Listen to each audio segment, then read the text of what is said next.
Hello, YouTubers, and welcome to Level-Headed News. This is your host, Brenda. I have 9 articles for you in this episode.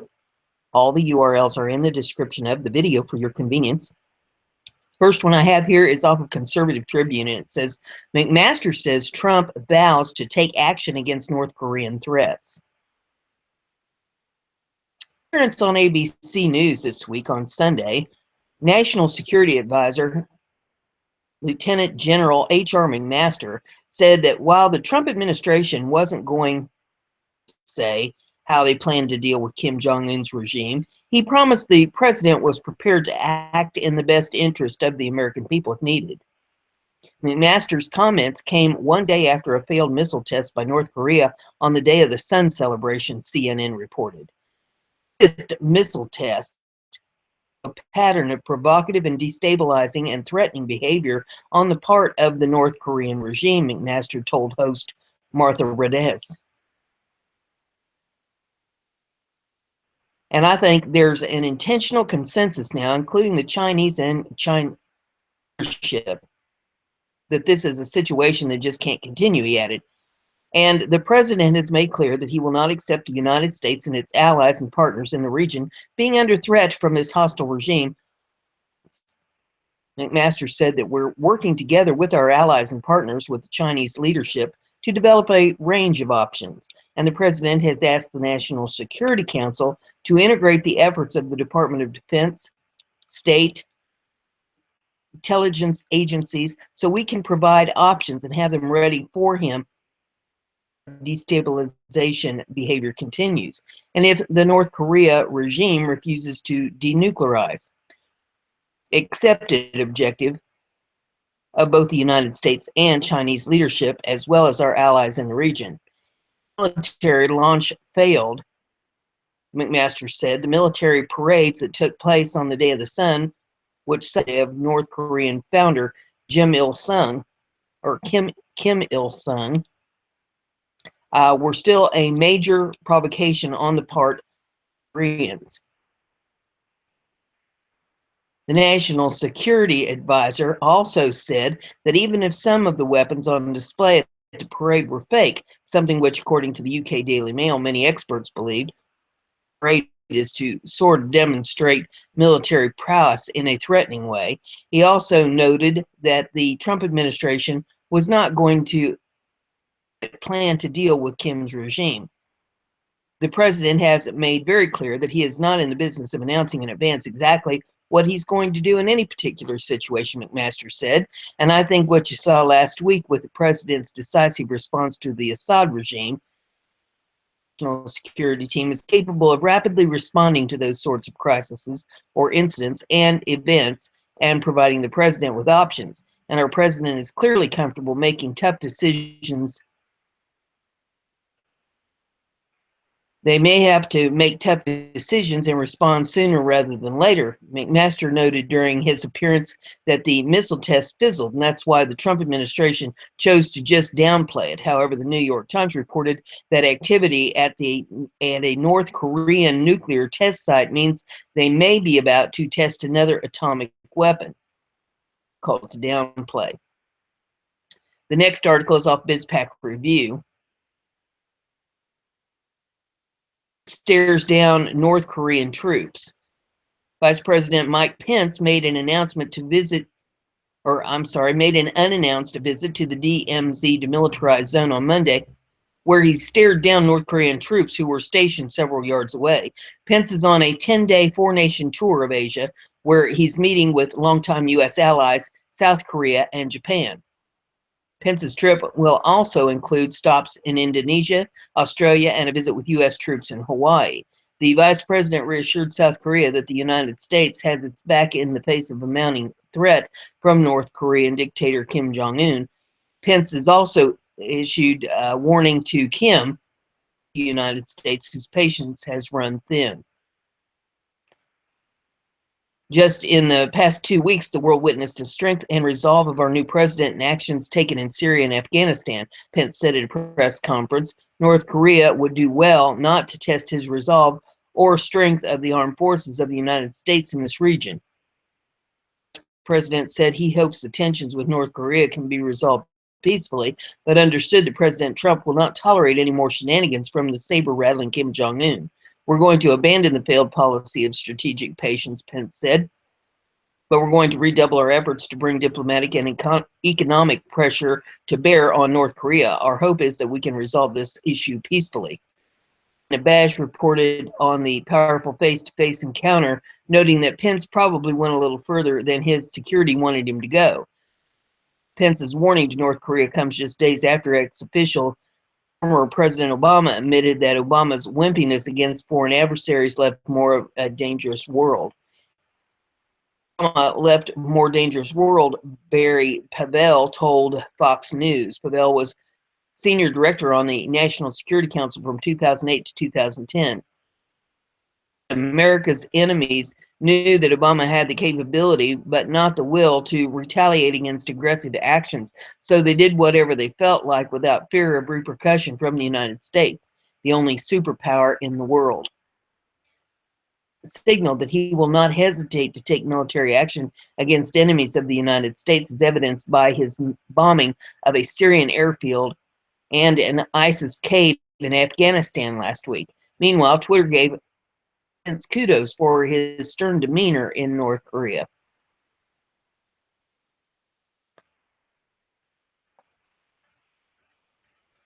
It's in this, and there's some video in it as well if you want to pull that up to take a look at that. The next one I have here is off of the Sun, and it says, all-out war. North Korea warns nuclear war could break out at any moment as country vows to test missiles weekly. The country's foreign minister threatened the U.S. with an all-out war if Trump is reckless enough to use military means.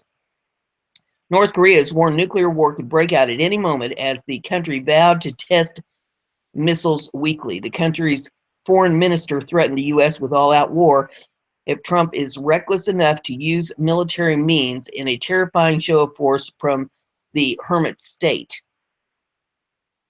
And there's some pictures and some videos in this. It says, Han Song-roy said, we will be conducting more missile tests on a weekly, monthly, and yearly basis. Speaking in a press conference from Pyongyang, Song-roy said, it is crystal clear that Trump is hell-bent on promoting war with Korea, or with North Korea. He added a nuclear war could break out at any moment on the Korean peninsula. The United States disturbing the peace and global stability, insisting a gangster logic. Yeah, he says. It was earlier revealed most of North Korea's military bases are buried deep underground and in mountains. Experts say it is the most heavily fortified country in the world. A huge base used to enrich uranium for nuclear warheads was first spotted last year. It had been disguised as an aircraft parts factory inside a mountain next to Panghyon Air Base. Dr. James Hoare, who worked at the British Embassy in Pyongyang, said, since the Korean War, the North are masters at putting things underground. You may know what is on the surface and you may have suspicions about other places, but there is no guarantee any strike at its nuclear facility would take all out. Then you run the danger of provoking them without disarming them. And there is an inset in this. It says, just how big is North Korea threat? Question is, does North Korea have nuclear weapons? The answer, it is thought to have fewer than 20 missiles and 4 warheads. Each has half U.S. ones in Japan in World War II. Question, what is different now? Answer, North has been testing missiles which could reach the U.S. China's foreign minister has said conflict could break out at any time. They really reach Western targets. Answer, not now, but they may have the tech in 2 to 3 years. Question, could Kim use subs to strike against Britain? Answer, a submarine missile launched in 2015 was a flop. Korea's noisy diesel subs would also be spotted too easily. Question, is the North likely to launch a nuclear attack? Answer, no, since most experts believe it wouldn't survive a revenge strike by the more powerful U.S. Question, what happens next? Answer, National Security Advisor Lieutenant General H.R. McMaster yesterday said the U.S. and China are working on a range of options on North Korea. His comments were first confirmed, his comments were the first confirmation the powers are working together. The U.S. could make a preemptive strike on North missiles. The next article is off Conservative Tribune. It says North Korean government sends coded messages over shortwave radio. An encrypted broadcast from North Korea on a so-called number station on shortwave radio is many convinced that Kim Jong-un's regime is planning a massive test to mark North Korean founder Kim Il-sung's 105th birthday. The North's propaganda station, Radio Pyongyang, began broadcasting the messages at 1:15 a.m. Seoul time, calling out a series of pages and numbers as number 69 on page 823, number 92 on page 467, number 100 on page 957 before repeating them one more time, South Korea's John Happ reported. I'm giving review works and elementary information technology lessons of the Remote Education University for number 27 expedition agents, one of the messages said. Numbers broadcasts, for those of you who are unfamiliar with the term, are shortwave broadcasts typically by a government for a military organization, disseminating encrypted materials to operatives.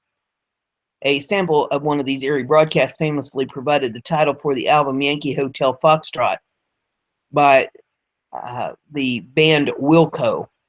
While the encrypted message is audible to anyone who tunes in, a special pad is necessary to decode the message. Without the pad, no amount of cryptographic analysis could be able to break the code. More shortwave number stations, however, do not use established radio stations to broadcast their message. Radio Pyongyang is a notable exception. While the station stopped broadcasting such messages in 2000 as a result of negotiations with South Korea, the broadcast resumed in June of 2016. Kim Il-sung's birthday, as the New York Times reports, is often when North Korea demonstrates its latest advances. In recent days, many have speculated this might mean a sixth nuclear test to mark the occasion on Saturday. Such a test would indeed send a message far more chilling than any cryptic message on late-night radio station, which is why one can only hope the message was the encrypted sound of Kim Jong-un's coming to his senses. The next article is off of The Guardian, and it says U.S. military considers shooting down North Korea missile tests, sources say. And it says exclusive. As Pentagon looks for strategies to pressure into denuclearizations, officials worry that intercepting missiles could escalate tensions and risk war. The U.S. military is considering shooting down North Korean missile tests as a show of strength to Pyongyang, two sources briefed on the planning have told The Guardian.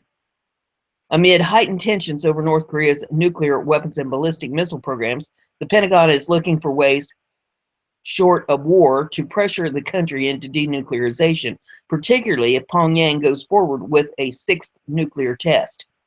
The Defense Secretary, James Mattis, has briefed Congress on the option, but military has not yet decided to intercept a test missile.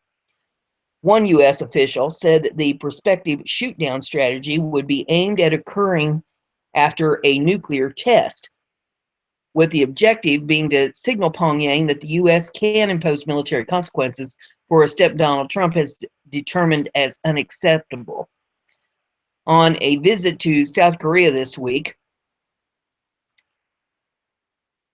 the U.S. Vice President Mike Pence warned Pyongyang against testing Trump's resolve and declared an end to Obama's strategic patience policy.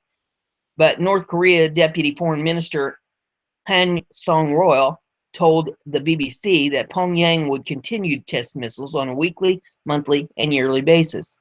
All-out war would ensue if the U.S. took military action, he said. Experts and former officials said shooting down a North Korean missile during a test would risk an escalation that Washington might not be able to control, which would risk potentially devastating consequences to U.S. allies South Korea and Japan.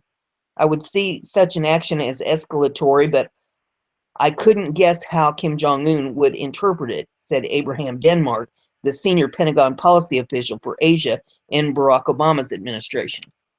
But I would be concerned he would feel the need to react strongly, as he would not want to appear weak. Both sources said the military was not considering the use of high-profile missile defense system in the U.S. is providing to South Korea, known as the Terminal High Altitude Area Defense, or THAAD. THAAD's 200-kilometer range and sophisticated radar have unnerved China, whose President Xi Jinping has been coaxed by Trump into pressuring North Korea. An operational THAAD installation is unlikely before the 9th of May, when South Koreans vote for a new president. Instead, both sources said the military was looking at attempting a missile shoot-down with an Aegis missile defense system aboard a U.S. Navy destroyer, or by convincing Japan missile defense capabilities against a ballistic missile test traversing Japan waters. The USS Carl Vinson carrier strike group, which includes Aegis-equipped destroyers, is headed for the Korean Peninsula. Several previous U.S. administrations have considered shooting down North Korean missile tests, only to reject the option after considering the possible consequences of provoking an unpredictable and bellicose adversary. The senior Pentagon officials considering the shoot-down option are said to have conceded they are unsure of how North Korea would respond. Gary Ross, Pentagon spokesman, said, "We are exploring a new range of diplomatic, security, and economic measures, and all options are on the table. North Korea's unlawful weapons program represents a clear, grave threat to U.S. national security. North Korea openly states that its ballistic missiles are intended to deliver nuclear weapons to strike cities in the United States, the Republic of Korea, and Japan." As U.S. officials said, the military was discussing a potential shoot-down ahead of Trump's meeting with Xi on 6th of April at Trump Mar-a-Lago Resort in Florida. The discussion also preceded a military parade in Pyongyang on Saturday, in which North Korea displayed new intercontinental ballistic missiles and anti-ship missiles, as well as a failed test launch on Sunday. Another factor complicating a shoot-down would be the risk of embarrassment should Aegis interceptors miss a North Korean target, which might embolden Pyongyang and unnerve U.S. regional allies. Patrick Cronin, Senior Director of Asia Pacific Security Program at the Center for a New American Security, agreed that failure to bring down a missile would give North Korea a psychological advantage. Cronin said the U.S. was far more likely to try to jam a missile test to ensure it does not fly far from the peninsula. U.S. military officials are said to have been deeply disturbed after being taken by surprise at a North Korean missile launch in February. The commander in charge of U.S. nuclear weapons, Air Force General John Hyten, recently told the Senate that the February 11th test was staged out of a place we'd never seen before. North Korea advancements in solid fuel rockets, mobile launch vehicles built for the North's unpaved roads and cloud over which frustrate satellite surveillance, are causing U.S. planners to fear that they may have little time to detect the next wave of North Korean missiles. Ken Gause, director of the International Affairs Group at the think tank CNA, which is influential with the Pentagon, said U.S. planners had grown frustrated with coercive diplomacy, but Gause said that while Washington might spin a shoot-down as a step below an attack on North Korea or an attempt to overthrow its government, it risked validating Kim's position that North Korea needs nuclear weapons and long-range missiles to respond to American aggression. "I still see this as an escalatory and playing with potential fire. At the end of the day, Kim Jong-un cannot be seen internally as backing down from pressure," Gause said. Robert Kelly, an associate professor at South Korea's Pusan National University said North Korea is banned from testing missiles by the UN. So in that sense, we should be shooting all of them down, but instead, the world has turned a blind eye. I don't think it would be a bad idea to shoot down a test missile, as an attack on North Korea itself would be too provocative. Ross, the Pentagon spokesman, called on North Korea to abandon provocative destabilization actions and rhetoric, and for China to use its unique influence to compel Pyongyang to abandon its illicit weapons. Our commitment to the defense of our allies, including the Republic of Korea and Japan, in the face of these threats is ironclad, he said. The next article I have is off of Western Journalism, and it says, Spicer says no red lines for North Korea, but U.S. military is prepared for every scenario. Standard military procedure. When asked about political leaders in Hawaii preparing for a possible strike from North Korea, White House Press Secretary Sean Spicer said the U.S. military has contingency plans for almost every scenario. According to Spicer, no new plans have been formed by the U.S. military to respond to North Korea because they've already been in place. There are military contingency plans for almost every scenario in numerous aspects around the world. Here at home, everything from humanitarian relief to refugee crisis attacks, Spicer said. That is standard military procedure to have those kinds of things. At the same press conference, Spicer also said Trump administration would not declare any red lines that North Korea must adhere to. Drawing red lines hasn't really worked in the past, Spicer said, referring to the Obama administration position on Syria at the beginning of its civil war. That's just something he believes that has not served us well in the past, he said. Spicer also reminded the press that the president does not make key aspects of his strategy widely known. The president holds his cards close to his vest, and I think you're not going to see him telegraphing how he's going to respond to any military or other situation going forward, Spicer said. While the Trump administration has shifted its focus from Syria to North Korea in the past week, the president does not appear eager to escalate the situation. Speaking on Sunday, National Security Advisor H.R. McMaster said that following Kim Jong-un's failed missile test over the weekend, North Korea's nuclear presence is coming to a head. He said all options are on the table in terms of military response, but he also stressed caution. It's time for us to undertake all actions we can, short of military option, to try to resolve this peacefully, McMaster said. The next article is off of Conservative Tribune, and it says Japanese government officials says country working on South Korea evacuation plans. The Japanese government is mulling over plans to evacuate 60,000 of its citizens from South Korea in the event of a North Korea strike on other military action. Rutgers reported on Friday. The announcement comes amid concerns over recent missile tests and developments in North Korea's nuclear program, including the possibility of a new nuclear test, CNN reports.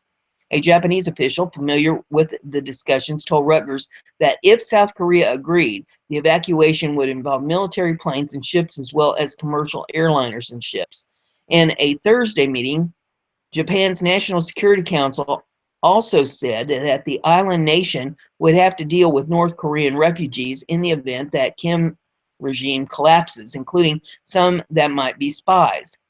The plans come amid a fast-moving week in which the Trump administration put more pressure on China to deal with the North Korean problem, and the fallout from a missile strike in Syria continued to raise questions on whether or not the Trump administration would militarily intervene in North Korea.